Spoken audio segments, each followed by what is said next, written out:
केंद्रीय रेल मंत्री अश्विनी वैष्णव ने कहा कि सरकार ने रेलवे भर्ती की प्रक्रिया को पारदर्शी बनाया है और यूपीए सरकार की तुलना में मोदी सरकार ने पिछले 10 सालों में रेलवे में उनसे अधिक रोजगार का सृजन किया है।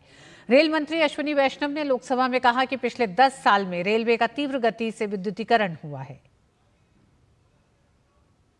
अध्यक्ष जी, रिकॉर्ड इलेक्ट्रिफिकेशन हुआ। भारत में अपना खुद का पेट्रोलियम रिजर्व बहुत लिमिटेड है, तो जरूरी है कि इलेक्ट्रिफिकेशन हम मैक्सिमम करें।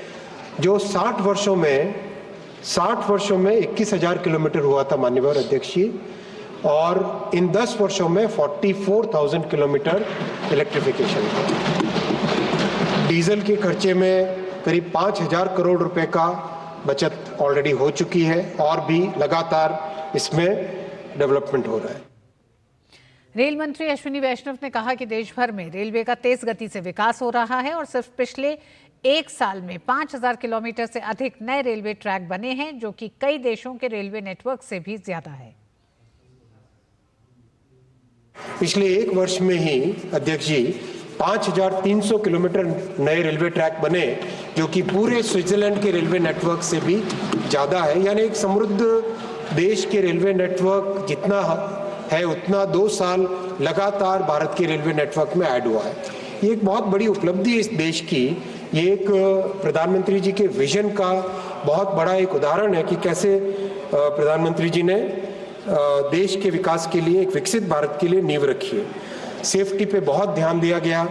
जहां 7-8 हजार 10,000 करोड़ का इन्वेस्टमेंट होता था, अब 1,08,000 करोड़ का इन्वेस्टमेंट होता है।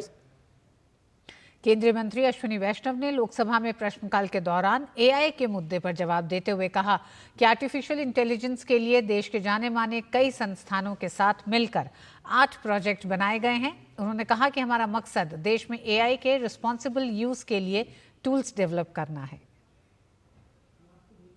और रिस्पॉन्सिबल यूज ऑफ एआई के लिए 8 प्रोजेक्ट्स बनाए गए हैं, जिसमें IIT Jodhpur, IIT Roorkee, NIT Raipur, Pune, IIT Delhi, IIIT Delhi और इस तरह से बड़े अच्छे इंस्टीट्यूशंस के अंदर मिलके 8 ऐसे प्रोजेक्ट्स बनाए गए जिन प्रोजेक्ट्स से टूल्स डेवलप हो जो रिस्पॉन्सिबल एआई के लिए काम आए। और एआई में बहुत सारे एथिकल इश्यूज भी है माननीय अध्यक्ष जी, उन एथिकल इश्यूज को भी एड्रेस करना जरूरी है।